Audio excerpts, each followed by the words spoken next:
بسم اللہ الرحمن الرحیم اعوذ باللہ من الشیطان الرجیم بسم اللہ الرحمن الرحیم الحمد للہ الذی لا یبلغ مدحتہ القائلون ولا یحصی نعماءہ العادون ولا یعدی حقہ المجتہدون الذي ليس لصفته حد محدود ولا نعت موجود ولا وقت معدود ولا أجل ممدود فترى الخلائق بقدرته ونشر الرياح برحمته الصلاة والسلام على الرسول المسدد المصطفى العمجد المحمود الأحمد سیدنا و مولانا و مولا الکونین جد الحسن والحسین عانی ابو القاسم محمد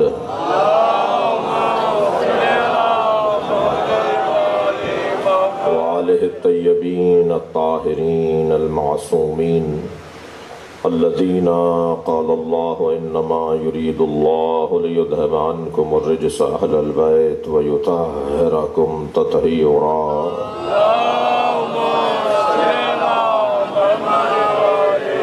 ولعنة الله على أعدائهم أجمعين من يوم عداوتهم إلى قيام يوم الدين أما بعد قال الحكيم في قرآن الكريم بسم الله الرحمن الرحيم ومن حاجك فيه من بعد ما جاءك من العلم فقل تعالوا ندعو أبناءنا وأبناءكم ونساءنا ونساءكم وأنفسنا وأنفسكم ثم نبتهل فنجعل لعنة الله على الكاذبين صلوات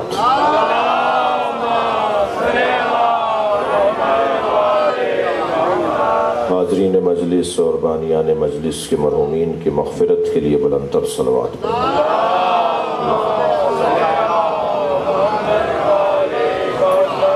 اس گلی کے اور اطراف کی آبادی کے تمام رہائشیوں کے مرحومین کی مغفرت کے لیے صلوات پڑھیں۔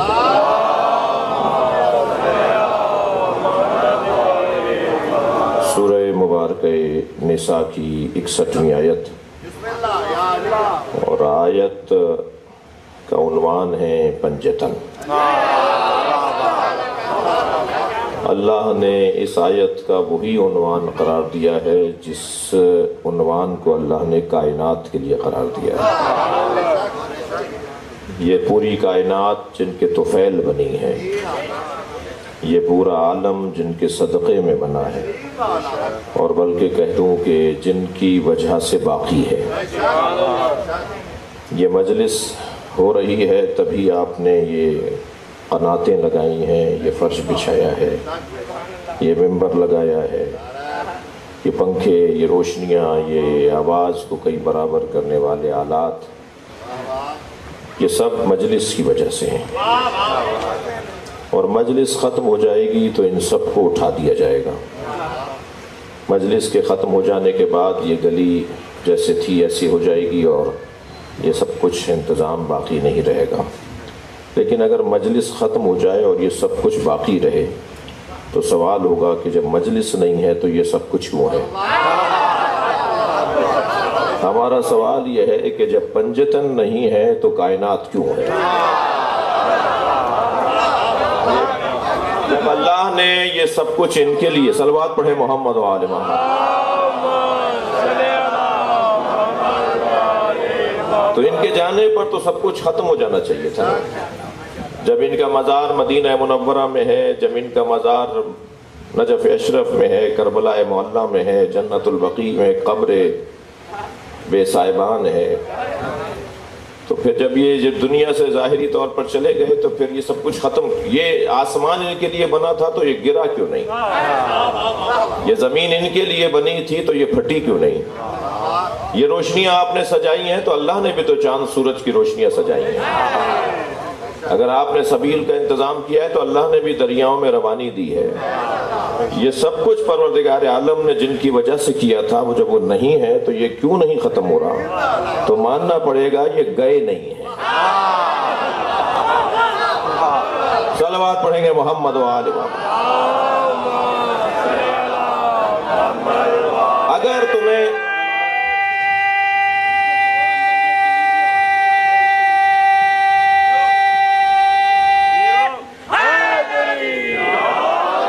اگر ہمیں ان کے ہونے پر یقین نہیں ہے تو ہمیں اپنے ہونے پہ شک کرنا چاہیے۔ اس کی وجہ یہ ہے کہ جب قرآن یعنی ہم اچھا پہلے تو میں اپنے جوانوں سے اپنے محترم سننے والوں سے ایک سوال کر لوں کہ کیا ہمیں بندوں کی ماننی ہے یا اللہ کی؟ اللہ کی بات مانیں یا بندوں کی؟ کیونکہ بندوں کی باتیں تو روزانہ تبدیل ہوتی ہیں، روزانہ بدلتی ہیں، صبح کچھ کہتے ہیں، شام کو کچھ کہتے ہیں، خود اپنی ہی بات کے خلاف فیصلہ لے لیتے ہیں، خود اپنے ہی فیصلوں کے خلاف فیصلہ لے لیتے ہیں۔ یہ پورا ملک جنہیں منتخب کر کے اعلیٰ ایوان میں پہنچاتا ہے وہ وہاں روزانہ آئین تبدیل کر رہے ہوتے ہیں، ترمیمات لا رہے ہوتے ہیں اور اپنے ہی فیصلوں کے خلاف فیصلے کر رہے ہوتے ہیں، تو ان کی بات کیوں مانیں کہ جن کی بات ہی نہ ہو؟ تو بات تو اس کی ماننی ہے کہ جو وقضا ربک کا کہہ کر بات کرتا ہے کہ تمہارے رب کا حتمی فیصلہ ہے۔ اللہ کے علاوہ کسی اور کا فیصلہ حتمی ہو نہیں سکتا۔ میرے محترم سننے والے بچپن میں دینیات میں پڑھ چکے، ہم نے بھی دینیات کی پہلی کتاب میں پڑھا تھا کہ اللہ عالم ہے، اللہ حی ہے، اللہ قادر ہے، اور صفات ثبوتیہ میں ہم نے پڑھا تھا کہ اللہ مرید ہے، اللہ مرید ہے۔ اچھا یہ جو لفظ مرید ہے ہمارے یہاں کیونکہ بہت زیادہ مرید پائے جاتے ہیں اس لیے فوراً ہمارا ذہن جائے گا ہمارے والے مریدوں کی طرف جنہوں نے پیروں کو مروایا ہوا ہے، کہتے ہیں میرا پیر ایسا، اور پیر کہتا ہے جی مرید کہہ رہا ہے میں ایسا ہوں، مجھے تو نہیں پتا میں ایسا ہوں۔ تو یہ تو حال ہے ہمارے یہاں پیروں کی اور مریدوں کا۔ تو یہ والا مرید ہمارا والا مرید نہیں ہے۔ مرید کہتے ہیں صاحب ارادہ کو، جس کا ارادہ ہو اسے مرید کہا جاتا ہے۔ اچھا ہمارے والے کا تو ارادہ ہی نہیں ہے تو یہ مرید مراد نہیں ہے، یہ تو طے ہے جی۔ تو اللہ مرید ہے، میں اور آپ مرید نہیں ہیں، اس لیے ہم اور آپ مرید نہیں ہیں کہ ہمارا ارادہ بنتا نہیں ہے ایک تو، اور بن جائے تو پھر باقی نہیں رہتا، صبح بنتا ہے شام کو ٹوٹتا ہے۔ اور میری اور آپ کی کیا حیثیت ہے؟ ہمارے مولا نے ہماری حیثیت بتائی ہے۔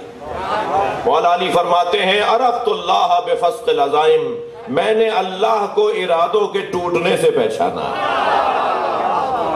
سبحان اللہ، علی کی ذات پر صلوات پڑھے محمد و آلہ۔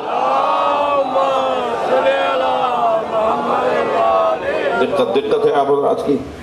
تو مرید صرف اللہ ہے، صاحب ارادہ جس کا ارادہ بننے کے بعد ٹوٹتا نہ ہو، وہ صرف اور صرف اللہ کی ذات ہے، وہ صاحب ارادہ ہے۔ اس نے کیا کیا ارادے کیے ہوئے ہیں؟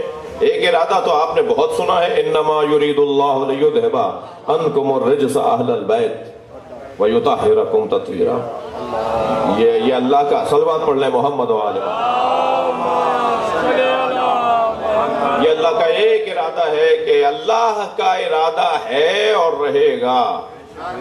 میں جامعۃ المنہاج الحسین کے قریب مجلس پڑھ رہا ہوں، طالب علم بھی بیٹھے ہوں گے جی۔ یریدو فعل مضارع ہے اور فعل مضارع حال اور استقبال کو شامل ہوتا ہے جی۔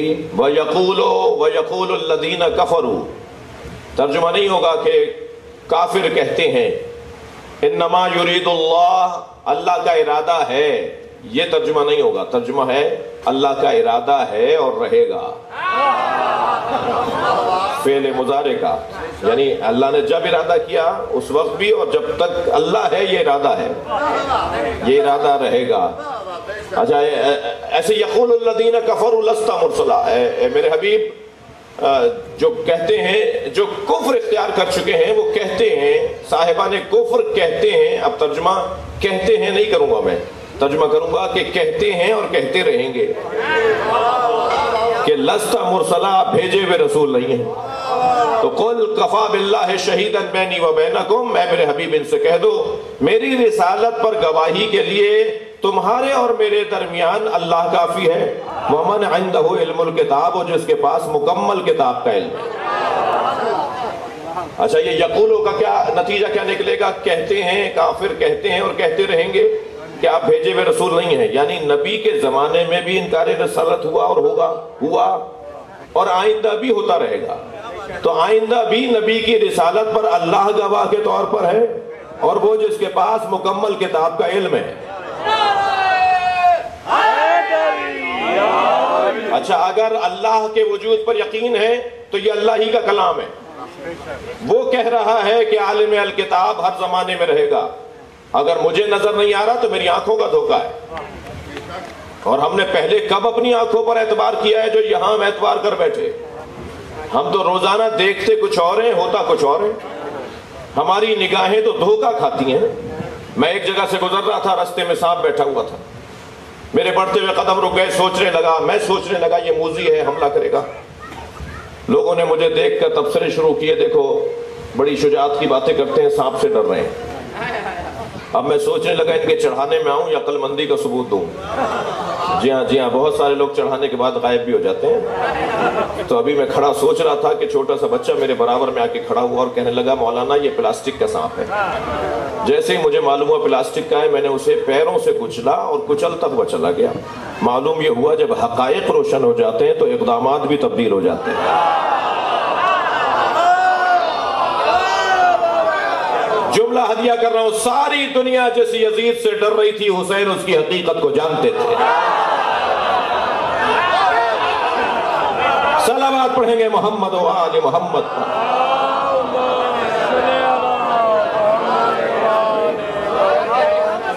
تو ہوتا کچھ اور ہے اور نظر کچھ اور آ رہا ہوتا ہے۔ جی، روم کے بادشاہ نے شام کی حکومت کو 17 سوال لکھ کر بھیجے خط میں، جی کہ ان کے جواب دے دیجئے۔ جب وہ خط حضرت کے پاس پہنچے تو بہت دیر تک تو اسے دیکھتے رہے، اور آخر میں ان کے ذہن میں آیا کہ اس کا حل یہ ہے کہ کسی کو یہی خط دے کر جی کوفہ بھیج دو علی کے پاس، اور علی بتائیں گے کہ ان کے جوابات کیا ہیں۔ ان 17 سوالوں میں ایک سوال یہ تھا کہ لا شے کسے کہا جاتا ہے؟ لا شے۔ تو جب خط پہنچا حضرت کے پاس تو حضرت نے فرمایا کہ ان کے بندے کو لے جاؤ، جو بندہ آیا تھا ساتھ اسے لے جاؤ، اور صحرا میں کھڑے ہو کر اسے سراب دکھا دو، یہی لا شے ہے۔ صلوات پڑھنے ذرا محمد و آل محمد۔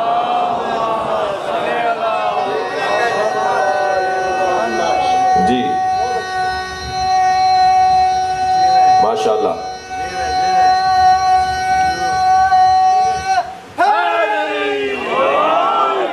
تو اللہ کا ارادہ ہے اور رہے گا۔ یقول الذین کفروا، کافر کہتے ہیں اور کہتے رہیں گے۔ کیا آج انکار رسالت نہیں ہو رہا؟ کیا آج نبی کی نبوت کے خلاف باتیں نہیں ہو رہی؟ جی، نہ صرف نبی کی نبوت کے خلاف باتیں ہو رہی ہیں بلکہ توہین ہو رہی ہے، بے ادبی ہو رہی ہے، اور مسلسل آپ دیکھ رہے ہیں کہ دنیا میں کیا بدتمیزیاں مچی ہوئی ہیں۔ تو ہر زمانے میں نبی کے خلاف لوگ بولیں گے، اور نبی کے دفاع کے لیے اللہ کافی ہے، اور وہ جس کے پاس مکمل کتاب کا علم ہے۔ اب ہم ڈھونڈنے نکلے ہیں کہ وہ کون ہے۔ ان مجلسوں کا ایک فلسفہ یہ ہے کہ انہیں ڈھونڈ لو کہ جنہیں نبی چھوڑ کر گئے ہیں۔ بھئی ابھی ایام خرسندی ہیں، عید غدیر ہے، پھر مباہلہ ہے، اور پھر بہرحال محرم آئے گا تو آپ شادیوں میں شرکت نہیں کریں گے، اور ذی الحجہ کے مہینے میں اور ان ایام میں آپ شادیوں میں شرکت کرتے ہیں۔ مہذب گھرانوں کے جو تقریبات ہوا کرتی ہیں، خاندانی لوگ مکس گیدرنگ نہیں کرتے۔ اچھا، اس پہ تو ایک دو ہی آوازیں آئی ہیں مجھے۔ وہ جو مرد و عورت کا جو مخلوط تقریب ہوتی ہے، وہ خاندانی لوگ اور خاص طور پہ سادات کے ہاں بڑا احترام ہے اس بات کا۔ ظاہر ہے وہ سیدانیوں کو اس طرح سے کیسے غیر مردوں کے سامنے پیش کر دیں گے، تو یہ تو نہیں ہوتا۔ میں دیکھ رہا ہوں کہ جہاں ہوتا ہے وہاں ہوتا ہوگا، لیکن خاندانی لوگوں کے ایسا نہیں ہوتا۔ تو پھر کیا ہوتا ہے، وہ قناعت لگی ہوئی ہوتی ہے، مرد وہاں بیٹھے ہوتے ہیں جہاں دولہا کے لیے اسٹیج سجا ہوتا ہے، اور عورتیں وہاں بیٹھی ہیں جہاں دلہن کے لیے اسٹیج سجا ہوا ہے۔ جی، ساری عورتوں نے دلہن کو دیکھ کر یقین کر لیا کہ دولہا ہے، اگرچہ دیکھا نہیں ہے، اور سارے مردوں نے دولہا کو دیکھ کر یقین کر لیا کہ وہاں دلہن ہے، اگرچہ انہوں نے دلہن کو دیکھا نہیں ہے۔ ایک کا وجود دوسرے کا لازمہ بتا رہا ہے۔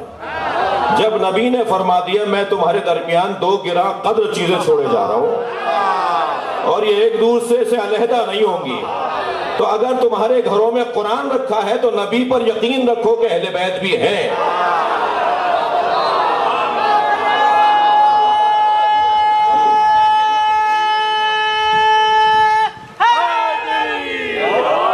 بلندتر صلوات۔ بھائی ماشاءاللہ آخر تک بہت لوگ ہیں، سنی شیعہ مجمع ہے، بلندتر صلوات ہدیہ کریں گے۔ آپ اس سے بہتر پڑھ سکتے ہیں۔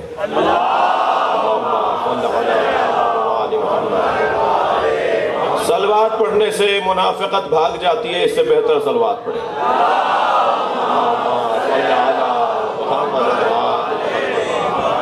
صلوات پڑھنے سے رزق برسنے لگتا ہے، بلندتر صلوات۔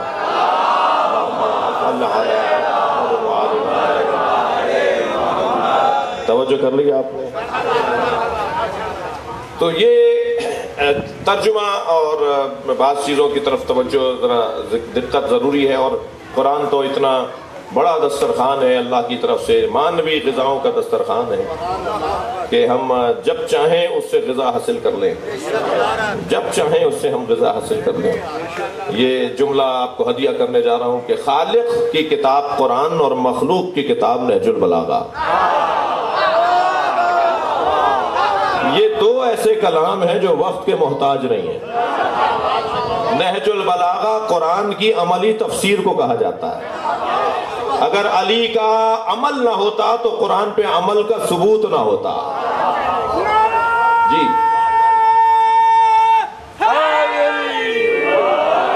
آپ جب اٹھا کر دیکھیں قرآن مجید، آپ ابھی جا کے زیارت کریں، قرآن کا کوئی بھی صفحہ کھولیں، ایسا لگتا ہے جیسے اللہ ہم سے ابھی بات کر رہا ہے۔ نہج البلاغہ کھولے تو لگتا ہے علی بول رہے ہیں۔ اللہ کا کلام وقت کا محتاج نہیں ہے، زمانہ کتنا ہی جدید ہو جائے محکوم قرآن رہے گا،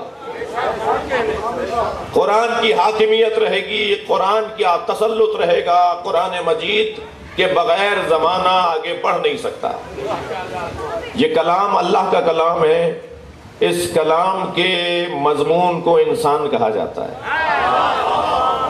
انسان کے موضوع پر لکھی گئی کتاب ہے۔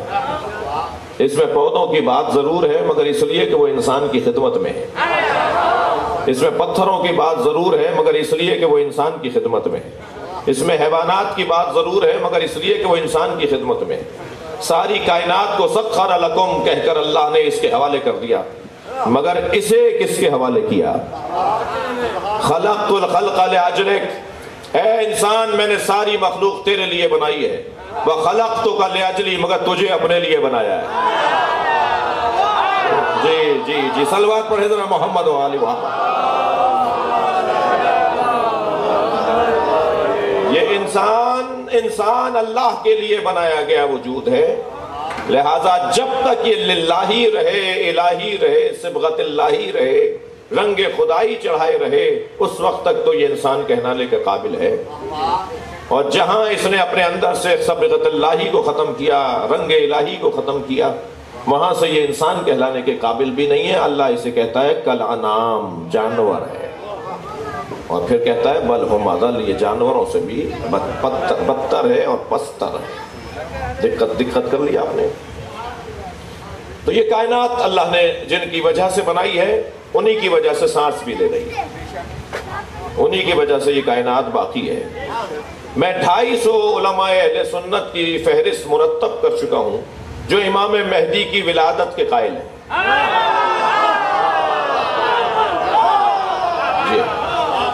یعنی یہ بحث اگر ہے تو سنی بھائی اور سنی بھائی میں ہے کہ آپ کی ولادت ہوئی ہے یا نہیں ہوئی ہے۔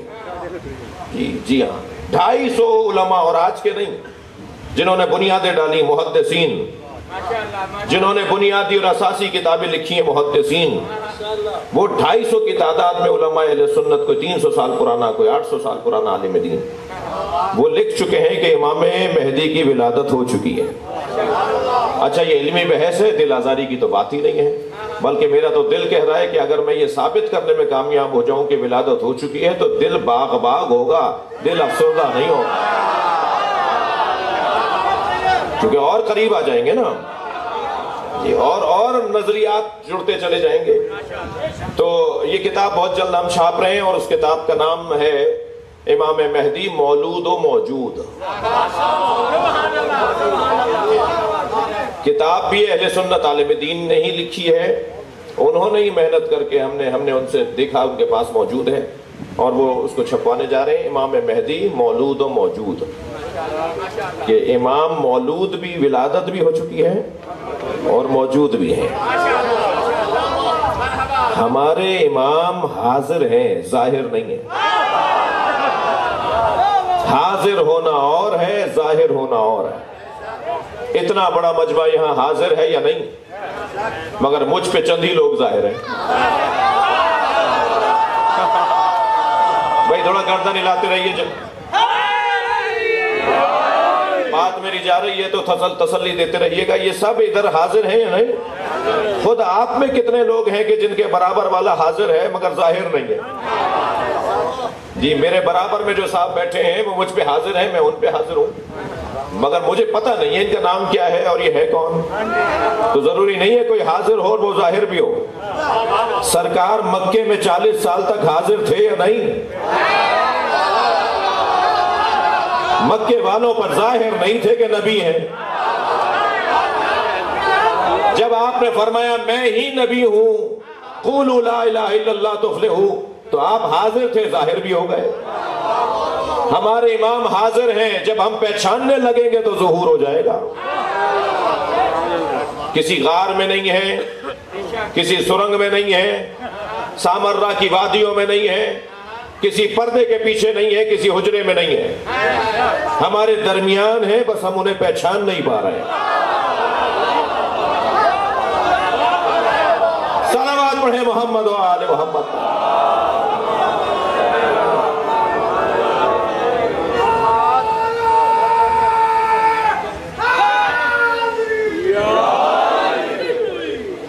توجہ کر لی؟ تو یہ جو کائنات بنی ہے، یہ شعراء کرام نے، اولیاء الہی نے جو کچھ کہا وہ اپنی جگہ، یہ جو کچھ اللہ نے قرآن مجید میں کہا ہے، یہ ہے اصلی اور اساسی بات۔ تو میرا سوال اپنے آپ سے یہ تھا کہ ہم اللہ کی مانیں یا بندوں کی؟ بندوں کا کہنا کچھ اور ہے، اللہ کا کہنا کچھ اور ہے۔ کبھی کبھی مل بھی جاتا ہے اگر بندے اطاعت گزار ہو جائیں، ورنہ ضروری نہیں ہے جی۔ بندے، توجہ چاہوں گا، میں یہ کوئی مجلس پڑھنے آیا ہوں، کوئی لطیفہ سنانے نہیں آیا، لیکن ایک عجیب حقیقت ہے تاریخ کی۔ ایک دور ایسا آیا تھا عالم اسلام پر کہ جب قیاس اور استحسان کی بنیاد پر دین سمجھا جا رہا تھا۔ قیاس کی بنیاد پر دین سمجھا جا رہا تھا، یعنی جو مجھے اچھا لگے، جو مجھے صحیح لگے، اسے میں دین کا حصہ بنا دوں۔ اچھی بات کو ہی دین کا حصہ بنائے گا نا، وہ تو ہوگا بھی نہیں کہ وہ کوئی بری بات کو دین کا حصہ بنائے گا، مگر جو مجھے اچھی لگ رہی ہے بات، میں اسے دین کا حصہ بنا دوں، اسے قیاس کہا جاتا ہے۔ میری قوم میں بھی کہیں کہیں مجھے یہ کمزوری نظر آتی ہے کہ جو اچھا لگ رہا ہے اسے دین کا حصہ بنانا چاہتے ہیں۔ بھائی، ہر اچھی چیز دین کا حصہ نہیں بن سکتی، دقت ہے اب رات کی۔ تو ایک بڑی تعداد اس دنیا میں اور اسلام کی تاریخ میں ایک ایسا دور بھی آیا کہ بہت سارے پڑھے لکھے، اچھا یہ کام پڑھے لکھوں کا ہی ہوتا ہے، ہاں بیچارے یہ جو ہمارے، تو وہ تو بیچارے ہیں، زیادہ تر پڑھے لکھے لوگ ہی جو ہے وہ معاملات خراب کرتے ہیں، اور فساد بھی انہی سے ہے تو امن بھی انہی سے ہے۔ معاشرے کے اگر 3 طبقے قابو میں آ جائیں، گھبرا تو نہیں رہے آپ؟ تھوڑی سی کڑوی بات کرنے جا رہا ہوں۔ اگر معاشرے کے 3 طبقے دانش اگر قابو میں آ جائیں تو معاشرہ سدھر جائے گا۔ ایک صاحبان ثروت لوگ، پیسے والے لوگ، اور ایک صاحبان صحت جن کی باڈی اچھی ہے، لمبے چوڑے ہیں، جی بہادر شجاع لوگ، مکہ گھوسا دکھانے والے لوگ، جی صحت مند لوگ، اور دوسرے عالم صاحبان علم۔ اگر یہ پابند قرآن و اہل بیت و سنت رسول ہو جائیں تو معاملات ٹھیک ہوتے چلے جائیں گے۔ آپ نے کبھی غور کیا اللہ نے حج پر پیسے والوں کو اور صحت والوں کو کیوں بلایا ہے؟ بیچارے ٹھیلے لگانے والے پہ تو حج بھی واجب نہیں ہے، ککڑی بیچنے والے پہ تو حج ہی واجب نہیں ہے۔ حج تو واجب ہی ان پر ہے کہ جن کے پاس پیسہ ہے اور جن کی صحت صحیح ہے۔ یہ دونوں ہی تو خطرناک ہیں۔ ہاں جی، انہیں بلا لیا مکے میں۔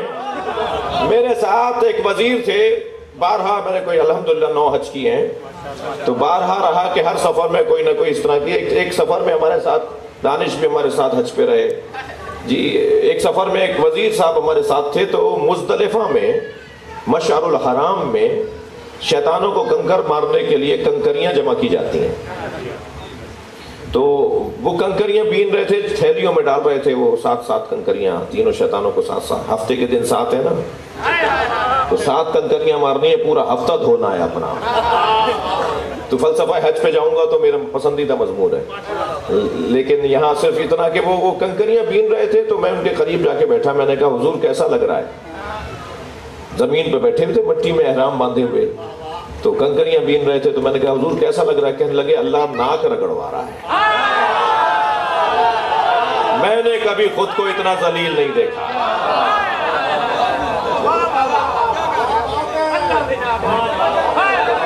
میں نے خود کو کبھی اتنا ذلیل نہیں دیکھا، اور اس ذلت میں جو عزت مل رہی ہے مولانا، وہ بتانے کے قابل نہیں۔ سبحان اللہ۔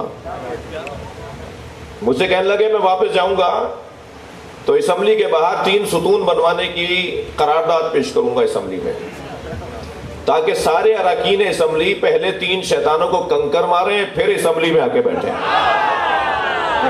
وہ جو فیصلے لیتے وقت اپنی دنیا کو ذہن میں رکھتے ہیں نا، وہ فیصلے لیتے وقت جو اپنا مفاد دماغ میں رکھتے ہیں، تو پھر فیصلہ اچھا کر نہیں پاتے۔ تو تاریخ اسلام میں کچھ ایسا دور بھی آیا، آپ مجھے تسلی دیجئے، آپ میری باتوں سے اکتا تو نہیں رہے؟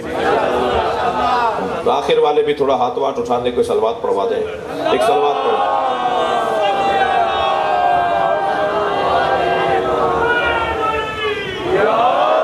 تاریخ اسلام میں ایسا دور بھی آیا کہ جو قیاس کی بنیاد پر فیصلے لیے جاتے تھے، اور پھر اسلامی ریاست چلتی تھی کچھ عرصے تک کچھ علاقوں کے اندر، تو کیا ہوا ہوگا؟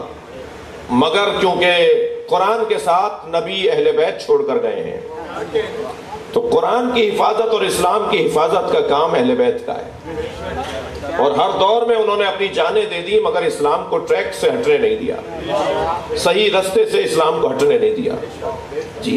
لہذا ایسا دور بھی آیا کہ حمص میں جو شامات کا علاقہ ہے، شامات ایک بہت بڑا علاقہ کہ جو آج شام اس کا ایک حصہ ہے، فلسطین اس کا ایک حصہ ہے، لبنان اس کا ایک حصہ ہے۔ شامات کے علاقوں میں مدتوں یہ کمزوری رہی مسلمانوں کے درمیان کہ قیاس کی بنیاد پر فیصلے، جو مجھے مولوی صاحب کو بات اچھی لگی وہی فتویٰ بنا کر پیش کر دیا، جو دین انہوں نے صحیح سمجھا جو اس کو دین کا حصہ بنا دیا۔ یعنی بدعت تو اسلام میں داخل کرنا بدعت، اور قیاس کی بنیاد پر آپ کی رائے داخل کرنا ثواب کیسے ہو جائے گا؟ یہ ہے اصلی مضمون۔ اگر میں اپنی بات کو یوں پیش کروں، آغا صاحب کی صحت و سلامتی کے لیے بلند تر سلامات۔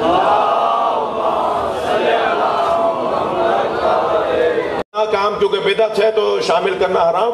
یہ جو آپ نے اپنا فیصلہ سنا دیا اسلام کے نام پر، یہ جو آپ نے اپنی رائے کو اسلام بنا کر پیش کر دیا، شامات میں ایک مدت ایسی رہی، تو ایک شخص داخل ہوا حمص کے شہر میں، تو آواز آ رہی تھی اذان کی، اور مؤذن کہہ رہا تھا یقولون اہل حمص اشہد ان لا الہ الا اللہ۔ حمص والے کہتے ہیں کہ گواہی دیتے ہیں کہ اللہ وحدہ لا شریک ہے۔ اس نے کہا بھئی یہ اذان میں یقولون اہل حمص کا کیوں اضافہ ہے؟ تو ایک آدمی کا ہاتھ پکڑ کے کہنے لگا یہ مؤذن کچھ اضافہ کر رہا ہے اذان میں۔ کہنے لگے ہاں وہ جو مؤذن ہے وہ چھٹی پہ گیا ہوا ہے، تو یہودی ایک پڑوس میں رہتا ہے، اس کا لہن بڑا اچھا ہے، تو اسے کہا ہے تم اذان کہہ دو، تو وہ کہہ رہا ہے میں تو نہیں بولتا، یہ بولتے ہیں، تو اس نے اذان میں ہی وہ جملہ بڑھا دیا۔ تھوڑے سے آگے گئے تو کیا دیکھا کہ پیش نماز پڑھانے کی تیاری کر رہے ہیں، اور جب انہوں نے نماز شروع کی تو اپنی ٹانگ ایک ہوا میں معلق کر لی، اور ایک ٹانگ پہ، لطیفہ نہیں سنا رہا میں، ایک ٹانگ انہوں نے ہوا میں معلق کر دی اور ایک ٹانگ پہ کھڑے ہو کے نماز پڑھا رہے ہیں۔ انہیں اور تعجب ہوا کہ یہ کیا ماجرا ہے۔ بعد میں پوچھا تو کہا جی یہ فرما رہے تھے کہ میں آ رہا تھا تو رستے میں چھینٹ لگ گئی تھی، پیر نجس ہو گیا تھا، تو نجس پیر میں نے علیحدہ کر دیا اور پاک پیر پہ کھڑے ہو کے نماز پڑھا رہا ہوں۔ کچھ اور آگے گئے تو ایک عجیب قیامت نظر آئی کہ ایک زندہ کو باندھ کر لٹایا ہوا ہے، اس کی نماز جنازہ پڑھا رہے ہیں، اور وہ پکار کے کہہ رہا ہے میں زندہ ہوں، میں زندہ ہوں، اور یہ صاحب تکبیروں پہ تکبیریں کہہ رہے ہیں، اور ان کے پیچھے 40 آدمی اور کھڑے ہیں۔ تو جب جنازے کی نماز مکمل ہو گئی تو پوچھا حضور یہ کیا کر رہے تھے آپ؟ کہنے لگے کیا کر رہا تھا؟ جنازہ پڑھا تھا۔ کہ وہ تو پکار کے کہہ رہا ہے میں زندہ ہوں، نظر آ رہا ہے زندہ ہوں۔ کہنے لگے میں ایک کی مانوں یا 40 کی مانوں؟ ایک کہہ رہا ہے میں زندہ ہوں، 40 کہہ رہے ہیں یہ مردہ ہے۔ دیکھ لیا آپ نے جمہوریت کا عنوان۔ اگر جمہوریت اسلام کی حاکمیت کے بغیر ہو تو یہی مذاق بنے گا۔ صلوات پڑھیں محمد و آل محمد۔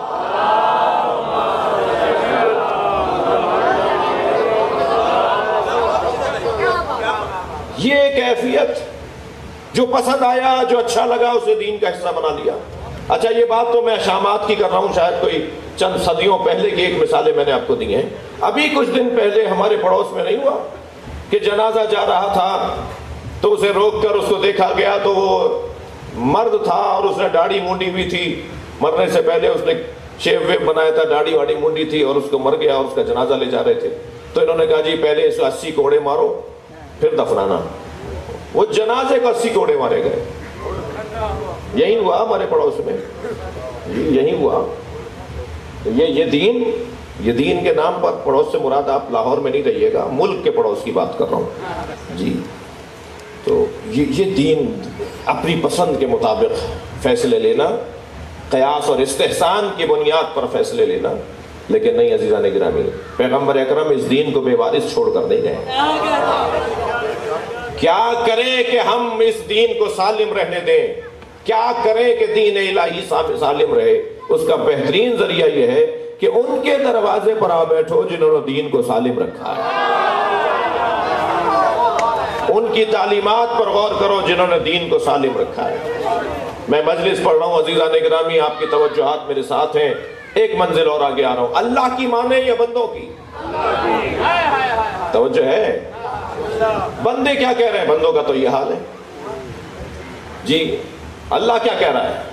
مثلا سارے بندے یا اکثر بندے، مجھے معاف کریں، سارے معاف کریں، اکثر بندے کہتے ہیں نا دیندار نقصان میں ہے، دیندار، بھائی وہ دیندار تھے نا، متدین متقی تھے، بڑے دین اللہ والے تھے، اس لیے کچھ کھا کما نہیں پائے، رشوت نہیں لیتے تھے اس لیے کہ اللہ والے تھے۔ یعنی جو اللہ والا ہوگا وہ فاقے اٹھائے گا، جو اللہ والا ہوگا وہ پریشانیاں اٹھائے گا، جو اللہ والا ہوگا وہ وہیں رکا رہ جائے گا جہاں 20 سال پہلے تھا، اور جو اللہ کا مثال کے طور پہ نظر انداز کرنے والا ہوگا وہ جھگی سے نکل کر اچھے مکان میں، اور اچھے مکان سے نکل کر کسی پوش علاقے میں آ جائے گا۔ اور کہا صاحب وہ دونوں ایک جیسے ہی ہیں، مگر وہ اللہ والے ہیں، وہ اللہ زیادہ کرتے ہیں، اللہ کو زیادہ یاد رکھتے ہیں، اس لیے نقصان۔ تو دنیا یہ کہہ رہی ہے نا کہ اللہ والے نقصان میں، ایسا ہی ہے نا، مگر اللہ تو کہہ رہا ہے کہ اللہ والے فائدے میں۔ وَالْعَصْرِ إِنَّ الْإِنسَانَ لَفِي خُسْرٍ إِلَّا الَّذِينَ آمَنُوا وَعَمِلُوا الصَّالِحَاتِ وَتَوَاصَوْا بِالْحَقِّ وَتَوَاصَوْا بِالصَّبْرِ۔ جو اللہ والے ہیں وہ فائدے میں ہیں، باقی نقصان میں ہیں۔ ہم اللہ کی مانیں یا بندوں کی؟ مثال دینے جا رہا ہوں، گا تھکے نہیں بیٹھے۔ سارا عالم اسلام اگر کہہ دینا کہ ابو طالب نے کلمہ نہیں پڑھا تو ان کی نہ ماننا، اس لیے کہ اللہ قرآن سورہ مبارکہ انفال کی 74ویں آیت میں فرما رہا ہے وَالَّذِينَ آوَاءُ وَنَصَرُوا أُولَٰئِكَ هُمُ الْمُؤْمِنُونَ حَقًّا لَهُمْ مَغْفِرَةٌ وَرِزْقٌ كَرِيمٌ۔ جنہوں نے میرے نبی کو پناہ دی، جنہوں نے میرے نبی کی مدد کی، وہی واقعی مومن ہے۔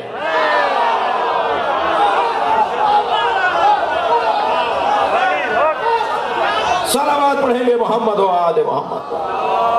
نعرہ تکبیر،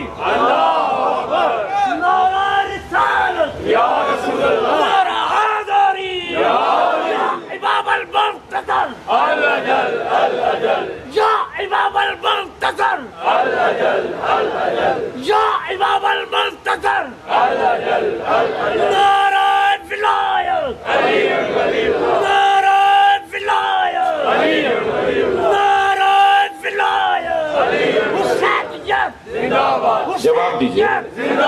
یزیدیت یزیدیت میرے بیٹے دشمنات تلان، میری بیدے قاتلات تلان، حلینا حلینا نعرہ پاکستان میں مجلس ہو رہی ہے، ایران عراق میں مجلس نہیں ہو رہی ہے، یہ ہماری مجلسوں کا حصہ ہے۔ صلوات پڑھ لیں محمد و آل محمد کو۔ یہ جو ہم جہاں رہتے ہیں نا، یہ سنی بھائیوں کے بھی ایسے نعرے لگتے ہیں۔ یہ ہمارے یہاں کا ماحول ہے بھائی، عقیدتوں کا اظہار ہوتا ہے۔ اب یہ اور بات ہے کہ میں نعرے لگانے والے پر اور رباعیاں جو بیچ میں پڑھتے ہیں ان پہ زیادہ، اپنی تقریر سے زیادہ ان پہ غور کرتا ہوں، کیونکہ نعرہ وہ لگا کے چلے جائیں گے، بعد میں جواب مجھے دینا پڑے گا۔ وہ الٹی سیدھی ربائی، الٹی سیدھی ربائی وہ پڑھ دیں گے، بعد میں جواب ہمیں دینا پڑے گا۔ تو مجلس ایک ہی کو پڑھنے دیں۔ صلوات پڑھ لیں ذرا نبی کی ذات کو۔ اس سے بہتر پڑھ سکتے ہیں آپ۔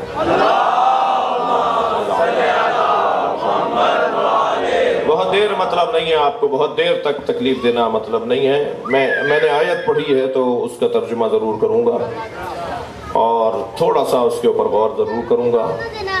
وَمَنْ حَاجَّكَ فِيهِ مِنْ بَعْدِ مَا جَاءَكَ مِنَ الْعِلْمِ، پس علم آ جانے کے بعد اگر کوئی کٹ حجتی کرے، زدم زدہ، بحثم بحثی کرے، دلیل آ جانے کے بعد بھی کوئی اگر سرے تسلیم خم نہ کرے، بات مضبوط نہ رکھتا ہو اور مضبوط بات کو نہ مانے،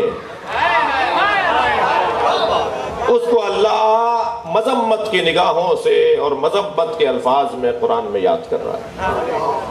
خبردار، اللہ رسول اہل بیت صحابہ کرام کا چاہنے والا ضدی نہیں ہوتا۔ یا دلیل دو یا دلیل لو، دلیل سے بات کرو، استدلال سے گفتگو کرو، یا بات مان لی جائے یا بات منوائی جائے، اس سے ہٹ کر گفتگو نہیں ہونی چاہیے۔ ہمارا معیار یہ ہونا چاہیے۔ جی میں مکے میں حرم الہی سے اپنے ہوٹل کی طرف جا رہا تھا، اسی ہولیے میں رہتا ہوں، آپ کا نوکر ہوں، اسی ہولیے میں رہتا ہوں جو ہولیہ میرا اس وقت ہے۔ یہ متکبروں کے کپڑے نہیں ہیں، یہ مکتب کے نوکروں کے کپڑے ہیں۔ تو ایک مصری حاجی میرے برابر سے گزرے، 3-4 مصری حاجی تھے، تو مجھ سے آپس میں کہنے لگے ایرانی جا رہا ہے، تو جذبہ حب الوطنی پھڑکنے لگا۔ تو میں نے کہا جی نہیں، میں پاکستانی ہوں۔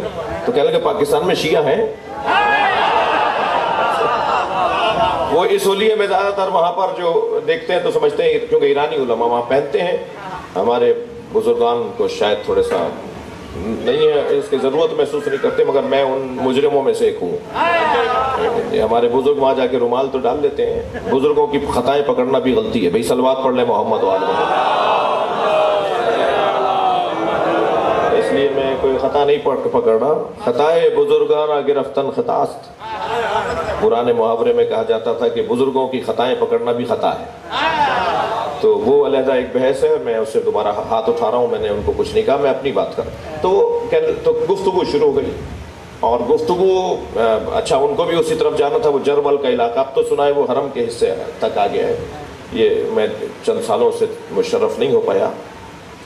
تو گفتگو ہونے لگی، گفتگو میں وہ کہنے لگے کہ جی یہ کیوں کرتے ہیں آپ، وہ کیوں کرتے ہیں آپ، ایسا کیوں کہتے ہیں، فلاں یہ کرتے ہیں وہ کرتے ہیں۔ کچھ غلط فہمیاں تھیں، کچھ ان کے لیے کچھ باتیں ان کی ٹھیک تھیں، یعنی وہ صحیح کہہ رہے تھے کہ ہم وہ کرتے ہیں، اور کچھ ان کو پتہ ہی نہیں تھا۔ تو وہ کچھ گفتگو ہوئی تو پھر کہنے لگے جی اچھا یہ اگر آپ مان رہے ہیں کہ آپ یہ کرتے ہیں تو اس کے اوپر ہم، اچھا وہ بھی اتفاق سے عالم تھے اور مدرسے کے پڑھے ہوئے تھے، تو میں نے کہا جی ہماری گفتگو ہو سکتی ہے، کل بھی ہو سکتی ہے، حرم آپ بھی آئیں گے میں بھی آؤں گا، مگر اس کا بنیادی ہمیں پہلے ایک اصول اور ایک شرط طے کرنی ہوگی، وہ یہ کہ آپ میری کتاب سے مجھے حوالہ دیں گے، میں آپ کی کتاب سے۔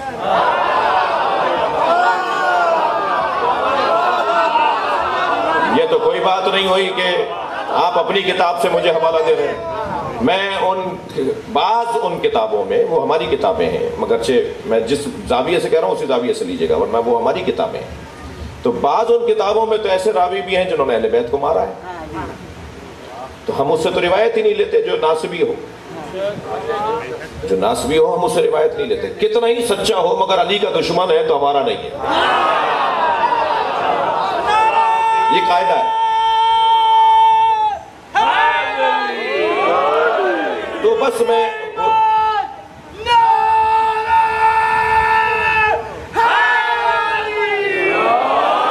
تو بات یہ ہونی چاہیے کہ فمن حاجک فیہ من بعد ما جاءک من العلم، علم آ جانے کے بعد پھر بحثم بحثی نہیں ہونی چاہیے. میں سنی اپنے بچوں کو بھی اور شیعہ بچوں کو بھی سمجھا رہا ہوں.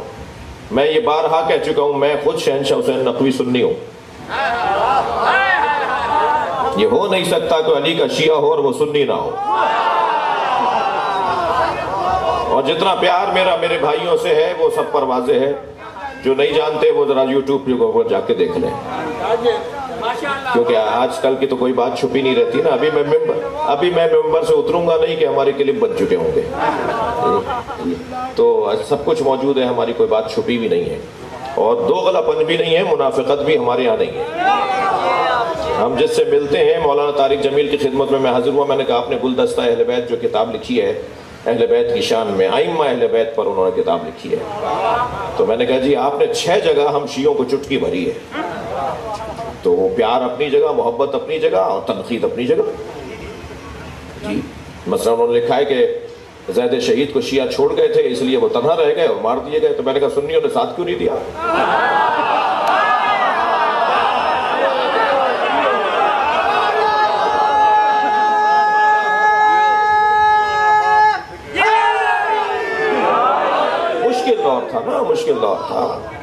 مشکل دور تھا اور ساتھ دینا ہر ایک کے بس کی بھی نہیں ہوتا. تو اس گھرانے کے ساتھ تو جو ہوا ہے وہ تاریخ نے لکھا ہے نا کہ کیا ہوا ہے. ان کے تو اپنے بعض اوقات ان کا ساتھ چھوڑ گئے، اس لیے کہ ان کے ساتھ چلنا مشکل ہے. اگر تھکے نہیں بیٹھے تو دلیل دوں کہ ان کے ساتھ چلنا کتنا مشکل ہے. یعنی میں جہاں شیعوں پہ وہ تنقید ہوئی ہے وہاں میں نے سنیوں پہ بھی وہ تنقید کر دی. تو دونوں پہ تنقید بنتی ہے، دونوں پہ تنقید بنتی ہے. ان کا جملہ بھی ٹھیک لکھا ہوا ہے، ہماری بات بھی ٹھیک ہے، مگر بات یہ ہے کہ ان کے ساتھ چلنا مشکل ہے. آج 1400 سال کے بعد غیبت میں ہے تو آپ مجمع لگائے بیٹھے ہیں. بھائی ذرا کڑوی بات سن لیجئے گا. اگر آنے کے فوراً بعد انہوں نے کہا نا کہ بخاری صاحب اپنی گاڑی کی چابی اس ککڑی بیچنے والے ٹھیلے والے کو دے دیجئے، آج کے بعد وہ گاڑی میں بیٹھے گا. اور اگر شہنشاہ حسین نقوی چوں چرا نہ بولے، خاموشی سے اپنی گاڑی کسی اور کے حوالے کر دے تو یہ ہے شیعت.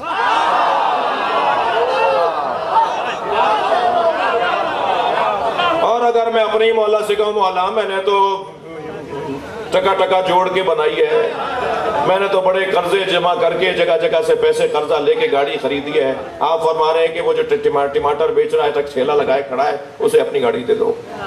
آپ میری گاڑی اسے دلوا رہے ہیں مولا میں نے تو بڑی مشکل سے بنائی ہے. اب یہ جو میں پس و پیش کروں نا، یہ جو اگر مگر بولوں تو یہ تشیع سے نکال دے گا. ہاں تو آج تو غیبت ہے نا تو ہم بڑے مزے سے صلوات پڑھ لیں ذرا محمد والے.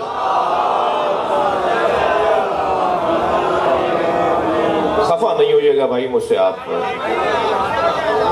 تو بات اتنی ہے کہ علم آ جانے کے بعد کٹ حجتی نہیں ہونی چاہیے، بحثم بحثی نہیں ہونی چاہیے، بات کو ماننا چاہیے.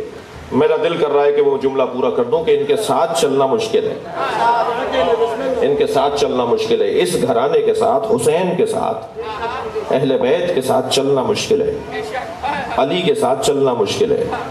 یہ کیوں قرآن مجید میں اللہ نے ان کے ساتھ چلنے کے لیے شرطیں لگا دی؟ کونوا مع الصادقین سے پہلے 2 شرطیں لگا دی اللہ نے. وہ صادقین کے ساتھ چلے گا جس میں پہلے یہ 2 شرطیں ہوں گی. یا ایھا الذین آمنوا اتقوا اللہ، اے صاحبان ایمان تقوی پروردگار اختیار کرو. مومن ہو جاؤ، متقی ہو جاؤ، پھر علی کے ساتھ چل سکو گے.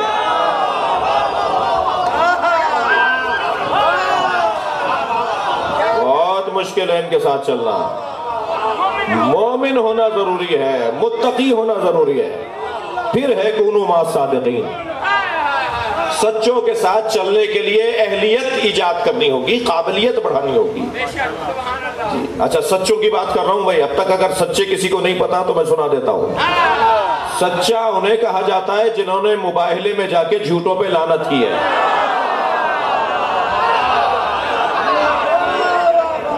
جو میں نے آیت پڑھی نا سورہ مبارکہ نساء کی 61ویں آیت، سچا، یہ پنجتن جو گئے نا، یہ ہیں وہ جو جھوٹوں پہ لعنت کرنے گئے تھے نبی کے ساتھ جی۔ تو کونوا مع الصادقین، سچوں کے ساتھ ہو جاؤ۔ تو ان سچوں، ان پنجتن کے ساتھ چلنا، اس گھرانے کے ساتھ چلنا مشکل ہے، جس کی پہلی شرط ہے ایمان۔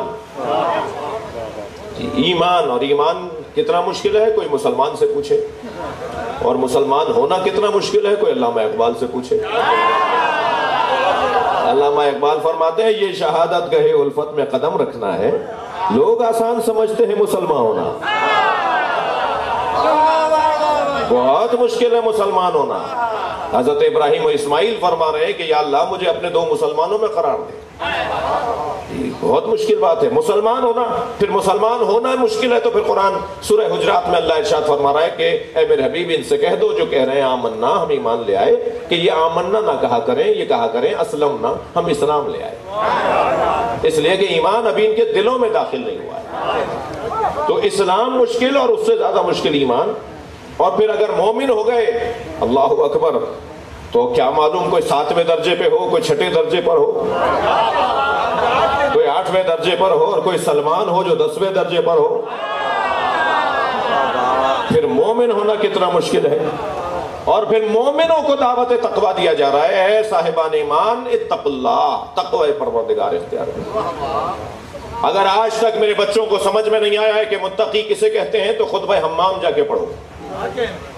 علی مولا نے 110 صفتیں بتائی ہیں متقیوں کی، 110 صفتیں ہیں متقیوں کی جو علی کی زبان پر آئی ہیں کہ متقی میں یہ صفت ہے، یہ صفت ہے۔ اللہ، رسول، اہل بیت شناختی کارڈ کا مسلمان نہیں چاہتے، کردار پکار کر بتائے کہ علی والا ہے جی۔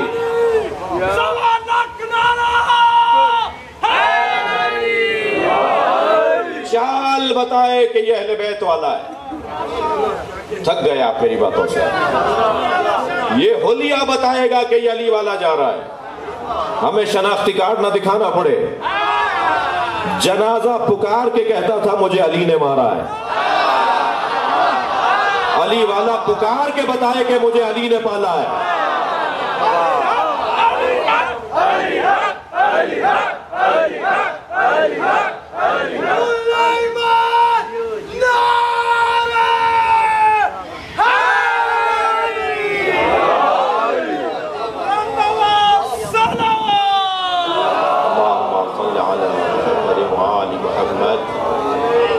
توجہ کر لیا آپ نے؟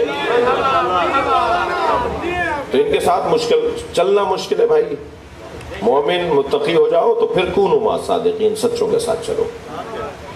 بہت دیر لگا دی میں نے، کسی اور موقع پر یہ تو گفتگو معارف کی ہے، مفاہیم کی ہے، یہ تو یقیناً اور بھی ہو سکتی ہے اور کی جا سکتی ہے۔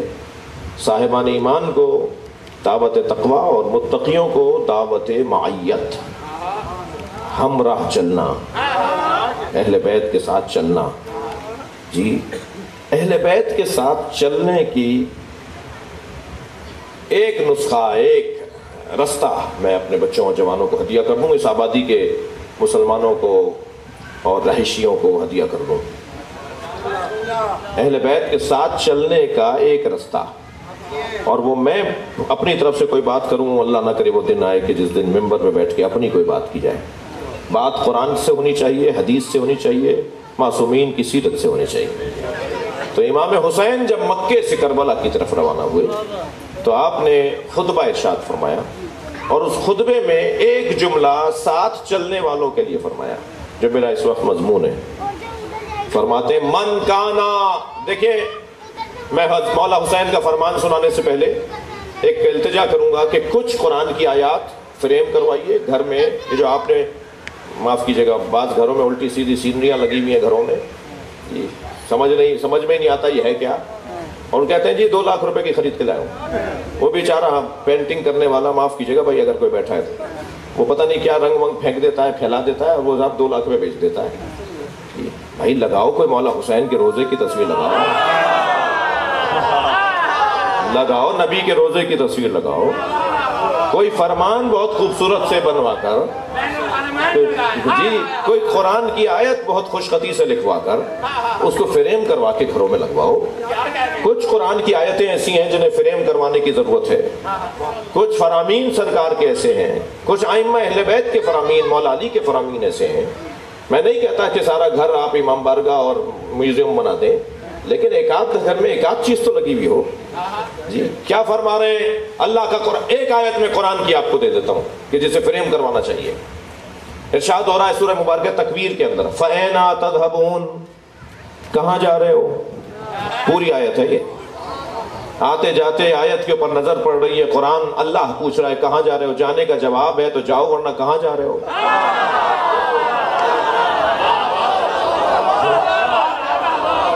تم اللہ کو جواب دے سکتے ہو کہاں جا رہے ہو؟ تو جاؤ۔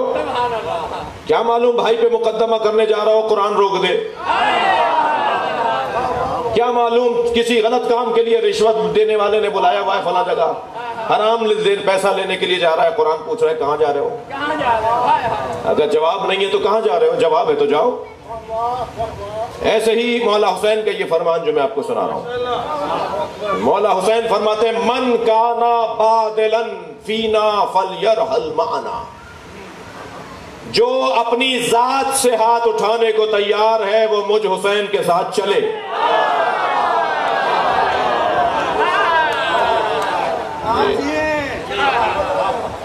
حسینیت بھائی دیکھو، تھکو نہیں، جاگو ذرا جاگو۔ حسینیت حسینیت حسینیت، نعرہ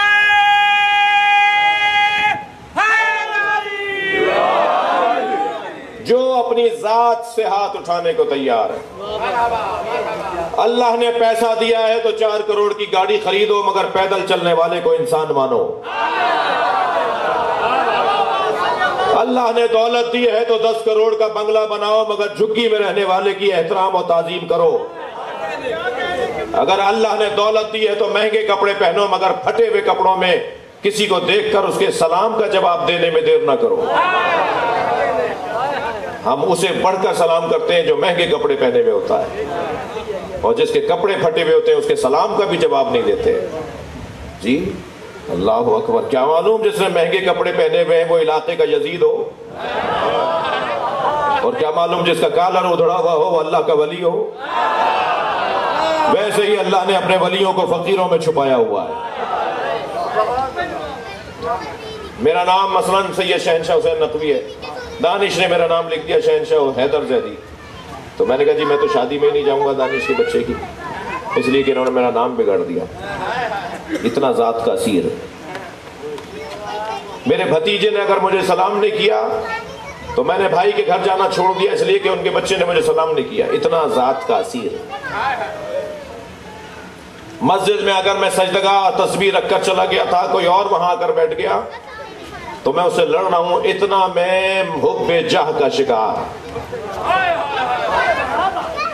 جی میں مسجد میں بھی قبضے کا قائل ہوں۔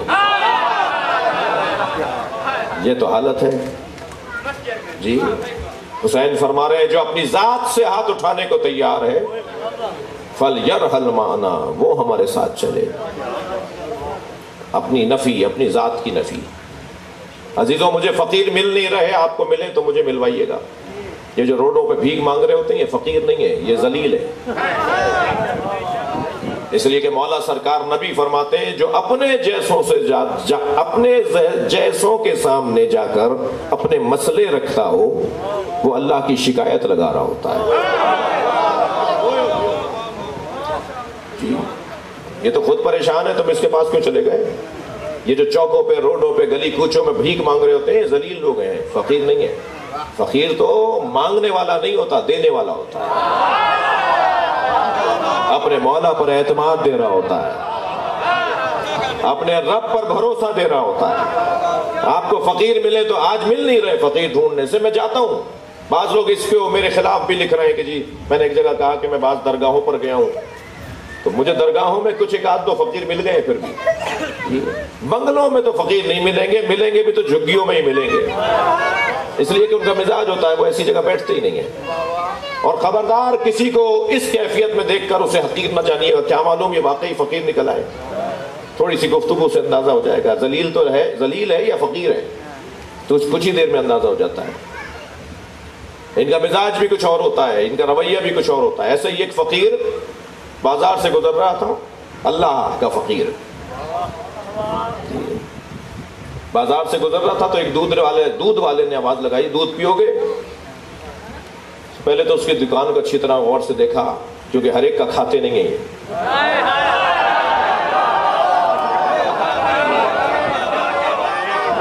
پھر کہا کہ پلا دو، اسے کٹورا بھر کے دودھ کا دے دیا، اس نے دودھ پیا، اللہ کا شکر ادا کیا، خالی کٹورا لوٹایا، کچھ آگے گیا تو اس کا پیر ایک نشیبی گڑھے میں پڑا، وہاں کیچڑ تھی تو چھینٹیں اڑیں تو دیوار کے کنارے دو آشنا کھڑے باتیں کر رہے تھے۔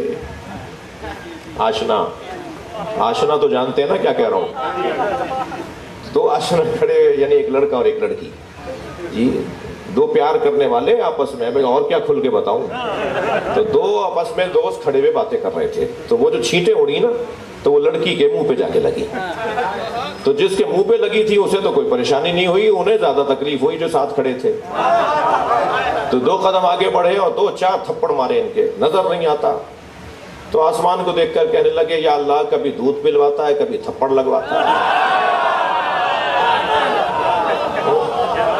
ابھی یہ بولا تھا کہ وہ لڑکی زمین پر گری، تڑپی مر گئی، تو لوگ جمع ہونا شروع ہو گئے، کہنے لگے تم اللہ کے ولی ہو بھائی، تم نے بد دعا دی، لڑکی مر گئی۔ کہنا نہیں، میں نے کسی کو بد دعا نہیں دی، دو یاروں کا مسئلہ ہے، ایک یار نے مجھے مارا، ایک یار نے اسے مارا۔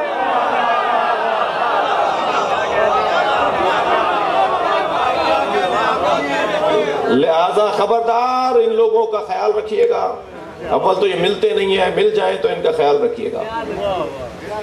ایسے ہی میں گزر رہا تھا تو مجھے ایسا فقیر ایک مل گیا، تو مجھے گاڑی میں بیٹھا دیکھ کر اس نے دور سے آواز لگائی، ہم نے گاڑی رکوا دی، اسے کہنے لگا کچھ دوں؟ میں نے کہا جی میں آپ سے کچھ چاہتا ہوں، عطا کریں۔ وہ جیسے فقیروں کا ولیہ ہوتا ہے، پھاٹک تھا ریلوے کراسنگ کے، وہ جو چھوٹی سی دیوار بنی ہوئی ہوتی ہے نا پھاٹک جہاں بند ہوتا ہے، تو وہاں اس کے پر بیٹھا ہوا تھا، تو میں نے کہا جی عطا کریں۔ کہنے لگے زہد کی تعریف تو میں بتاؤں، زاہد اسے کہتے ہیں جو اپنی ذات سے ہاتھ اٹھائے، اپنی میں مٹائے، اپنی انا مٹائے۔ کیا کریں، بس آخری چند جملے، بہت دیر لگا دی میں نے، کیا کریں کہ ہماری میں مٹے، مشق کیا کریں کہ ہماری انا مٹے۔ اپنی انا کو مٹانے کی ایک بہترین مثیل اور تمثیل جو جناب زہرا نے دی ہے، بی بی فرماتی ہیں انا مٹانے کا بہترین ذریعہ نماز ہے۔ صلوات پڑھیں محمد و آل محمد۔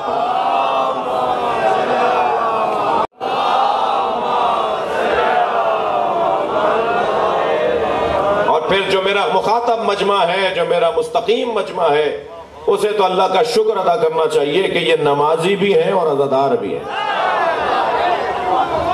اس لیے کہ فرش پر بیٹھنا خود یہ انا مٹانے کا رستہ ہے، زمین پر بیٹھنا یہ اپنی میں مٹانے کا ذریعہ ہے۔ ہم اپنی ذات سے ہاتھ اٹھانے کی اگر مشق کرنا چاہیں تو اس کا ایک جلوہ یہ ہے۔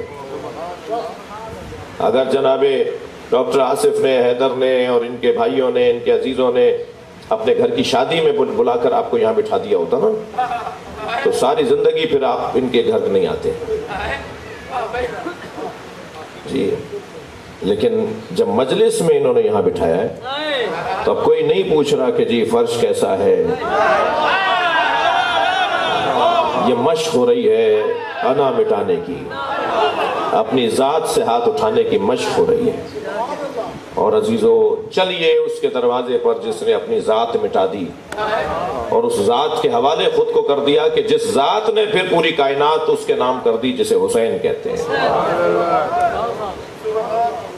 آج مسیحی امام حسین کو یاد کر رہے ہیں، ہندو امام حسین کو یاد کر رہے ہیں، مسلمانوں کے مختلف مکاتب فکر اپنے اپنے طریقوں سے حسین کو یاد کر رہے ہیں۔ یہ واحد واقعہ ہے کربلا کا جو رونما ہونے سے پہلے بھی یاد کیا جاتا تھا۔ حضرت آدم گزرے کربلا سے، گھوڑے کا پیر مڑا، گرے تو پیشانی پتھر پر لگی، تو اللہ سے مناجات کی، یا اللہ کیا مجھ سے کوئی خطا ہو گئی ہے؟ آواز آئی آدم کوئی خطا نہیں ہوئی، آخری نبی کے بیٹے حسین کا خون یہاں گرے گا، ہم نے تمہارا خون اس کے خون کے ساتھ ملا دیا ہے۔ حضرت ابراہیم گزرے، سنی شیعہ کتابوں میں ہے یہ روایت ہے، کوئی ایسی بات نہیں پڑھوں گا کہ جو کسی میں میرا مجمع جب میں خود جب اس انداز کا ہوں، یہ ساری باتیں مسلمانوں کی سارے فرقوں کی کتابوں میں جی۔ حضرت ابراہیم گزرے تو پھر حضرت ابراہیم بھی وہاں زمین پر گرے ہیں اور کربلا کی خاک میں ان کا قطرہ خون بھی ملا ہے جی۔ نبی مکرم نے جب حسین کو گود میں لیا تو کبھی پیشانی کا بوسہ دیتے ہیں، کبھی سینے پر بوسہ دیتے ہیں، کبھی بازوؤں کا بوسہ دیتے ہیں۔ پوچھا جناب زہرا نے، بابا میرے بچے میں کوئی عیب ہے؟ فرمایا فاطمہ تمہارے بچے میں تو کمال ہے، مجھے ابھی جبریل نے آ کے بتایا ہے کہ اس سینے پہ گھوڑے دوڑیں گے۔ اجرکم اللہ، اجرکم اللہ۔ مجھے ابھی جبریل نے آ کے بتایا ہے کہ اے نبی آپ کے اسی بچے کو کربلا میں گھیر کے مارا جائے گا۔ حضرت بی بی ام سلمہ فرماتی ہیں، ام المومنین فرماتی ہیں کہ نبی ایک سفر سے لوٹے، فرمایا میں کچھ دیر کے لیے استراحت کر رہا ہوں، ہر آنے والے سے کہہ دینا کہ نبی محو استراحت ہے، کچھ دیر کے لیے استراحت کر رہا ہوں، تقاضۂ بشری ہے۔ مولا نبی اپنے حجرے میں ہے، محو استراحت ہے کہ ایک مرتبہ حسین دوڑتے ہوئے آئے، سن 3 یا 4 سالوں کا ہے، معلوم ہو گیا تھا نا کہ نانا آ گئے، سفر سے لوٹے، پتہ چل گیا کہ نانا آ گئے، تو حجرے میں جانے لگے تو بی بی نے حجرہ روک دیا، دروازہ روک دیا، کہا حسین تمہارے نانا آرام کر رہے ہیں اور انہوں نے مجھ سے کہا ہے کہ کوئی آئے تو اسے کہہ دینا کہ میں محو استراحت ہوں۔ تو ایک مرتبہ ٹھنڈی سی سانس بھر کے فرمایا نانی مجھے بھی روکا ہے؟ فرمایا تمہارے نانا نے تخصیص نہیں لگائی، یہ نہیں فرمایا، مجھے مطلق کہا تھا۔ حسین لوٹے، سنیں گے امام لوٹے ہیں کہ نبی حجرے سے باہر آئے، سر پہ عمامہ نہیں تھا، ابا دوش پر نہیں تھی، نالین پیروں میں نہیں تھی، میرے مولا نبی آواز دیتے جا رہے ہیں ام سلمہ تم نے حسین کو بھی لوٹا دیا، اور آگے بڑھ کر امام حسین کو گود میں لیا، بوسے دیتے ہوئے حجرے میں چلے گئے۔ بی بی فرماتی ہے کچھ دیر کے بعد میں نے نبی کے رونے، بلند آواز سے رونے کی آواز سنی تو میں بے چین ہوئی اور حجرے میں چلی گئی، تو میں نے کیا دیکھا کہ حسین کا کرتا اتارا ہوا ہے اور حسین کے سینے کے بوسے دے رہے ہیں، بازوؤں کے بوسے دے رہے ہیں۔ اے ام سلمہ میرا حسین ہے، اسے کربلا میں مارا جائے گا، اس کی وجہ سے میرا دین بچے گا۔ اجرکم اللہ۔ آپ کی آوازیں بلند ہیں۔ نبی ایک محلے سے گزر رہے ہیں کہ چند بچوں کو کھیلتا ہوا دیکھا، ایک بچے کو اٹھا لیا گود میں، پیار کیا، پھر زمین پر اتار دیا۔ کسی نے پوچھا، صحابی محترم نے پوچھا یا رسول اللہ یہ کس کا بچہ ہے؟ فرمایا مجھے اس سے غرض نہیں ہے یہ کس کا بچہ ہے، مجھے اس سے غرض ہے یہ میرے حسین سے محبت کرتا ہے۔ اجرکم اللہ۔ ایک جگہ سے گزر رہے تھے تو ایک گھر سے ایک بچے کے رونے کی آواز آ رہی تھی، سرکار نے دروازہ بجا دیا، خاتون دروازے پر آئی، فرمایا اسے خاموش کرواؤ، اس کا رونا میرے حسین سے ملتا ہے، اسے روتا ہوا سن رہا ہوں تو مجھے حسین یاد آ رہا ہے۔ اجرکم اللہ، اجرکم اللہ۔ میں کربلا آپ کو لے کے چلنا چاہتا ہوں، چلیے اپنے ذہنوں کو ذرا کربلا لے چلیے۔ ابھی آپ شبیہ ذوالجناح کی زیارت کریں گے۔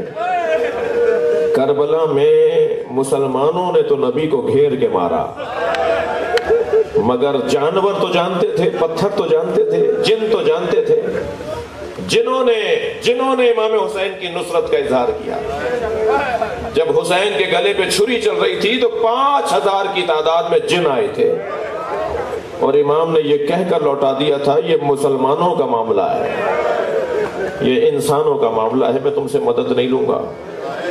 فرشتے آئے تھے زمین پر اللہ کی جانب سے اجازت لے کر، اللہ نے حکم دیا جاؤ میرے حسین کو دیکھو، اور امام حسین نے ان فرشتوں کو لوٹا دیا میں تمہاری مدد نہیں لوں گا۔ سن رہے ہیں عزیزانو؟ وہ 5000، بعض روایت میں 4000، بعض روایت میں 16000 فرشتے ہیں جنہیں پھر اللہ نے مامور کر دیا کہ قیامت تک کربلا میں رہو گے۔ کربلا کی فضا میں جو روحانیت ہے نا، معنویت ہے، کربلا کی ہوا میں جو روحانیت ہے، اس کا ایک سبب یہ ہے کہ وہاں فرشتے پر مارتے ہیں۔ یہ روایتیں سنا رہا ہوں میں آپ کو، یہ عقیدت نہیں اور یہ کوئی زور بیانی نہیں، خطابت نہیں دکھا رہا، یہ روایتیں سنا رہا ہوں، حدیثیں سنا رہا ہوں آپ کو۔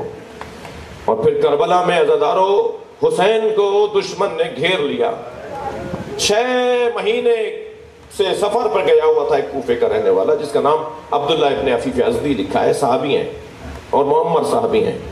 وہ کہتے ہیں کہ میں سفر سے لوٹا تو میں نے دیکھا کوفے میں بازار بند ہیں، دکانیں بند ہیں، کوئی چہل پہل نہیں ہے، کوئی مرد نظر نہیں آ رہا۔ سوچنے لگا، اپنے آپ سے کہنے لگا کہ شاید کوئی طاعون آ گیا، کوئی بیماری آ گئی، کوئی وبا آ گئی ہے، کوفے والے شہر چھوڑ گئے ہیں۔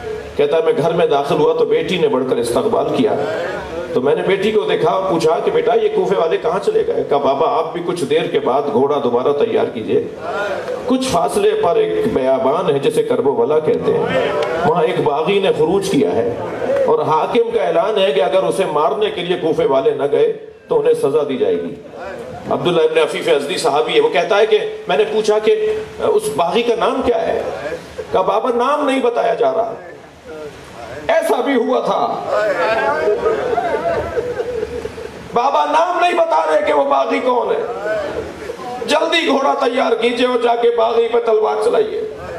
عبداللہ کہتا ہے مجھے اپنی جان کی بھی پرواہ تھی، مجھے اپنی آبرو کی بھی پرواہ تھی، میں نے گھوڑا دوبارہ تیار کیا اور بیٹھ کر روانہ ہو رہا تھا تو بیٹی نے رخصت کرتے ہوئے کہا بابا آپ جنگ پر جا رہے ہیں اور جنگوں میں مال غنیمت بھی ملتا ہے، مال غنیمت میں اگر یمنی پتھر عقیق یمنی مل جائے تو میرے لیے لے آئیے گا، میں گلے کا ہار بنانا چاہتا ہوں، میں کچھ زیور بنانا چاہتی ہوں۔ عبداللہ کہتا ہے کہ میں کوفے سے جب کربلا پہنچا تو عصر عاشور کا وقت تھا، میں نے عجیب منظر دیکھا، 56 سالہ بوڑھا زخمی ہے جس کے جوانوں کو مار دیا گیا، کربلا میں وہ اکیلا ہے اور سارا لشکر اس اکیلے کو مارنا چاہتا ہے، مگر کہتا ہے کہ میرے تعجب بڑھنے لگا کہ وہ اکیلا ضرور تھا مگر اس کا روب اتنا تھا کہ جہاں وہ اپنا گھوڑا موڑتا تھا فوجیں بھاگنے لگتی تھی۔ میں نے ایک بھاگتے ہوئے سپاہی سے پوچھا تم اسے اکیلے سے ڈرتے کیوں ہو؟ تم تو ہزاروں ہو، یہ تو اکیلا ہے۔ تو وہ کہنے لگے تمہیں نہیں پتا یہ کس خاندان کا ہے، یہاں کے بچے بھی شجاع ہیں۔ خوف طاری تھا اس کا، ایک روب طاری تھا۔ عبداللہ کہتا ہے مجھے مگر اتنا پتا تھا کہ اسے مار دوں گا تو جنگ ٹھنڈی پڑ جائے گی، یہ قصہ ختم ہو جائے گا۔ تو کہتا ہے میں اپنا گھوڑا اس کے گھوڑے کے قریب لانا شروع کیا، اس نے کہتا ہے میں قریب آنا شروع ہوا، چند ذراع کے فاصلے پہ اس کا گھوڑا رہ گیا تھا، میرا گھوڑا اس کے پیچھے تھا۔ میں نے بس ارادہ کیا کہ گھوڑے کو جست دوں، جست لگائے گھوڑا اور تلوار سے وار کر کے اس کا سر اتار دوں۔ کہ تلوار کھینچتے ہوئے ارادہ کرتے ہوئے میں آگے بڑھا تو اس نے مڑ کر مجھے دیکھا اور کہا عبداللہ قریب آؤ۔ عبداللہ کہتا ہے میرے ہاتھ پیر کانپنے لگے، یہ کون ہے جو میرے نام سے مجھے پہچانتا ہے؟ میں ڈر کر کھڑا ہو گیا، گھبرانے لگا، تو اس نے انگوٹھی اتاری اور کہا یہ عقیق یمنی ہے، اپنی بیٹی کو جا کے دینا، میں باغی نہیں ہوں، میں نبی کا نواسا حسین ہوں۔ عبداللہ پیروں میں گر گیا، مولا حسین آپ ہیں؟ تلوار نکال کر امام حسین کا دفاع کرنے لگا۔ امام نے فرمایا عبداللہ تلوار واپس رکھو اور چلے جاؤ، عبداللہ کوفے واپس چلے جاؤ۔ عبداللہ کہتا ہے میں نے کہا مولا آپ کو تنہا چھوڑ کر کیسے چلے جاؤں؟ فرمایا کچھ دن بعد میری بہن زینب آئے گی، اسے چادریں لا کے دے دینا، نبی زادیاں اسیر ہوں گی۔ اجرکم اللہ، اجرکم اللہ۔ مجلس ہو گئی عزادارو، حسین کربلا کے میدان میں گھوڑے پہ ڈگمگا رہے ہیں۔ جب مختار نے سپاہیوں سے پوچھا کہ آخری وقت میں بتاؤ آخری وقت میں بتاؤ کہ حسین کیا کر رہے تھے؟ تو ایک سپاہی کہتا ہے کہ میں نے دیکھا حسین گرنے لگتے تھے تو دائیں اور بائیں اشارہ کرتے تھے لا واللہ لا واللہ. وہ کہتا ہے کہ حسین گرتے گرتے کہتے تھے لا واللہ. لا واللہ کا مطلب یہ ہے کہ کوئی کچھ دینا چاہتا ہو اور وہ یہ کہہ رہے ہو کہ مجھے نہیں چاہیے, مجھے نہیں چاہیے. تو وہ کہنے لگا کون کیا دے رہا تھا؟ کہ یہ نظر نہیں آ رہا تھا کہ کون کیا دے رہا ہے. مگر حسین گھوڑے سے گرتے ہوئے کہتے تھے مجھے نہیں چاہیے, مجھے نہیں چاہیے. میں نے حرم حضرت معصومہ قم میں آیت اللہ مشکینی سے یہ مصائب سنے. وہ بیان کر رہے تھے کہ جب حسین گرتے تھے نا تو فاطمہ زہرا آگے بڑھ کے کہتی تھی میری گود میں آ جاؤ.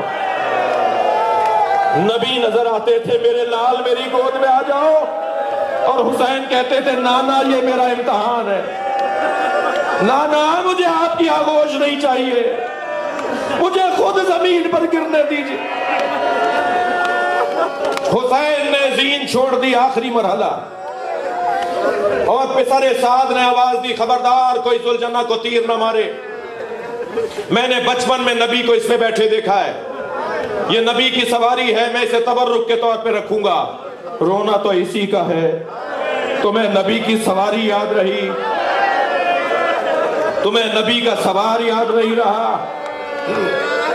کہ خبردار کوئی ذوالجنہ کو تیر نہ مارے, میں اسے اپنے پاس رکھنا چاہتا ہوں, جاؤ جا کر اسے پکڑ کر لاؤ. دو دو چار چار کر کے سپاہی جاتے رہے, مگر یہ ہر سپاہی کو زخمی کرتا رہا. جو قریب جاتا تھا یہ اسے مارتا تھا, زخمی کر دیتا تھا. پھر دو جاتے تھے پھر اسے زخمی کر دیتا. 80 سپاہیوں کو ذوالجنہ نے زخمی کیا. جب کسی کے قابو میں نہیں آ رہا تھا تو عمر سعد نے کہا چھوڑ دو, دیکھو یہ کرتا کیا ہے. جب سپاہی پیچھے ہٹے نا تو گھوڑے نے دائیں اور بائیں دیکھنا شروع کیا, دائیں بائیں. اسے اندازہ ہوا کہ حسین سے دور ہو گیا ہے. دوڑا اس جگہ جہاں حسین کو اتارا تھا تو لاشیں بکھرے ہوئے تھے. سنیں گے آیت اللہ رسولی محلاتی نے یہ مصائب کے جملے لکھے ہیں کتاب کے اندر. وہ کہتے ہیں وہ ایک ایک لاش کو سونگ رہا تھا جیسے اپنا پھول تلاش کر رہا ہو, مگر اسی لاش پر رکا جو حسین کی لاش تھی. امام کی رگوں سے خون نکل رہا تھا. اس نے اپنی پیشانی کو خون حسین سے رنگین کیا اور زمین کربلا پہ ایسے پیر مار رہا تھا جیسے ماتم کر رہا ہو. بس آخری جملہ ہے دوڑتا گیا خیمہ گاہ کی طرف. یہ گھوڑا ہے جو خبر لے کر آیا ہے کہ حسین شہید ہو گئے. کوئی بتانے والا ہی نہیں تھا. کون بتائے زینب کو کہ کیا ہو گیا؟ کون بتائے سکینہ کو کہ حسین مارے گئے؟ ذوالجنہ گیا خیمہ گاہ کی طرف. آپ نے بہت سنا ہوگا کہ بیٹیوں کو باپ سے پیار ہوتا ہے اور باپ بھی بیٹیوں سے بڑا پیار کرتے ہیں. میں نے کربلا کے مقتل میں دیکھا ذوالجنہ ڈھونڈ رہا تھا سکینہ کہاں ہے. وہیں جا کے کھڑا ہوا جہاں سکینہ تھی. بی بی نے گھوڑے کی گردن میں ہاتھ ڈال دیا اور ایک سوال کیا, یا جوادو ابھی حل سقیا ابھی ام قتلا شانہ. اے بابا کے گھوڑے مجھے اتنا بتا دے, بابا کو پانی پلا کر مارا یا میرے بابا کو پیاسا مار دیا؟ میرا بابا پیاسا بہت تھا.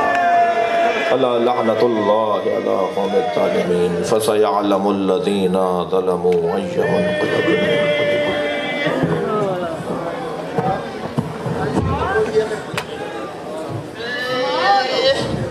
مومنین حضرات, بانیان کی طرف سے آپ کی بارگاہ میں درخواست ہے کہ سب نے نیاز کھا کے جانا ہے.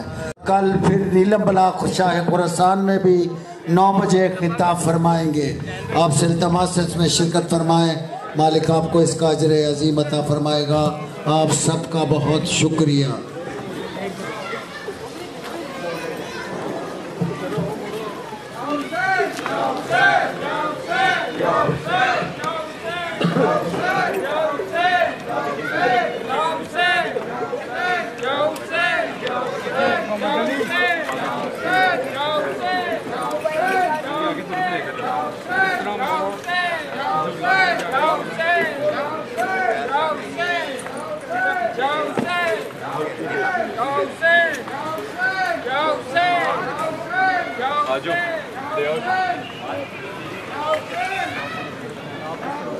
Yo,